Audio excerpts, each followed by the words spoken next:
Svi koristimo deterdžent za suđe svakodnevno, ali mnogi od vas ne znaju šta se dešava kada dodate jednu žlicu sode bikarbone. Kada dodamo sodu bikarbonu, onda značajno poboljšavamo učinkovitost deterdženta za suđe, jer soda bikarbona ima abraziva svojstva koja jače uklanjaju mrlje, nečistoće, masnoće, a možemo i prati podove i ostale stvari. Isto tako, ona ima sposobnost apsorbiranja neugodnih mirisa, te je ekološki prihvatljiva opcija.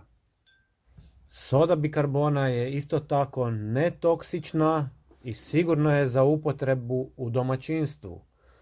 Može se koristiti bez straha od štetnih posljedica po zdravlje.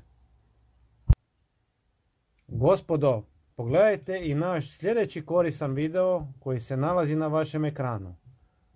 Hvala vam puno. Pozdrav.